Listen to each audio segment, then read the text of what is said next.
అంశం ఏదైనా ప్రజా సమస్యలు ఎక్కడున్నా కథం తొక్కడమే తన పని అంటున్నారు కల్వకుంట్ల కవిత.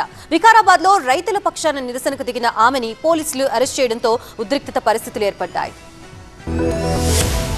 వికారాబాద్ జిల్లాలో పరిగి ఇండస్ట్రియల్ కారిడార్ లో భూముల్ని కోల్పోతున్న రైతులు ఆందోళన ఉధృతం చేశారు. వారికి మద్దతు తెలిపారు జాగృతి అధ్యక్షురాలు కల్వకుంట్ల కవిత. రైతుల పక్షాన పోరాటానికి దిగిన కవిత ఆర్డీఓ ఆఫీస్ ముందు ఆందోళన చేపట్టారు. అనంతరం వికారాబాద్ లోని ఎన్టీఆర్ చౌరస్తాలో భారీ నిరసన చేపట్టారు. రైతులతో కలిసి రాస్తారోకో నిర్వహించారు. దీంతో పట్టణంలోని ప్రధాన కూడలి స్తంభించిపోయింది. కవిత చేపట్టిన రాస్తారోకోకు రైతులు భారీ సంఖ్యలో తరలిరావడంతో పరిస్థితి ఉద్రిక్తంగా మారిపోయింది. కవిత నిలుచున్న వాహనాన్ని అక్కడి నుంచి బలవంతంగా తరలించారు పోలీసులు. ఆ సమయంలో రైతులు జాగృతి కార్యకర్తలు అడ్డుకోవడంతో హైటెన్షన్ వాతావరణం ఏర్పడింది. పోలీసులు రైతులకు మధ్య తోపులాట జరిగింది. దీంతో పోలీసులు లాఠీలకు పని చెప్పాల్సి వచ్చింది. ఆందోళనకారుల్ని చెదరగొట్టి ఉద్రిక్తతల నడుమే కవితను అరెస్ట్ చేసిన పోలీసులు బంట్పారం పోలీస్ స్టేషన్ కు తరలించారు. ప్రభుత్వం ఎన్ని అడ్డంకులు సృష్టించినా రైతుల పక్షాన తన పోరాటం ఆగబోదని స్పష్టం చేశారు కవిత. రైతుల పట్ల జాగృతి కార్యకర్తల పట్ల పోలీసులు దాష్టికంగా వ్యవహరించారని ఆగ్రహం వ్యక్తం చేస్తూ భూసేకరణ ఆపాల్సిందే అని స్పష్టం చేశారు.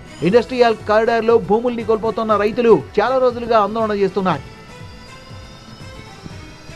నిజామాబాద్ లో రైతులు రోడ్డెక్కారు. కొనుగోళ్లు రేటు విషయంతో పాటు వ్యాపారులు కుమ్మక్కు కావడంపై నిలదీశారు. దీంతో దిగొచ్చిన అధికారులు సమస్యల పరిష్కారానికి చర్యలు చేపట్టారు.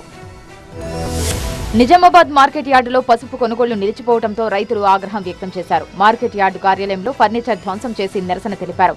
బస్టాండ్ ఎదుట బైఠాయించిన పసుపు రైతులు వెంటనే కొనుగోళ్లు ప్రారంభించాలంటూ డిమాండ్ చేశారు.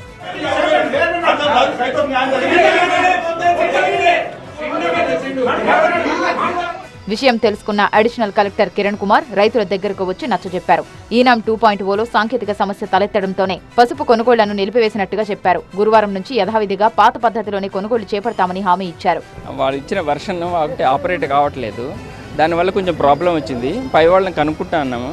అది ఆపరేట్ కాకపోవటం వల్ల, ఆన్లైన్ కాకపోవటం వల్ల ఒకసారి బయట రేటుకి మన రేటుకి చాలా తేడా వస్తుంది. వ్యాపారస్తులు కుమ్మక్కైపోయారు. దానివల్ల రైతులకు గిట్టుబాటు ధర రాలేదంటున్నారు. ఆ విధంగా ఈరోజు మార్కెట్లో కొనుగోళ్లను నిలిపివేసినాం.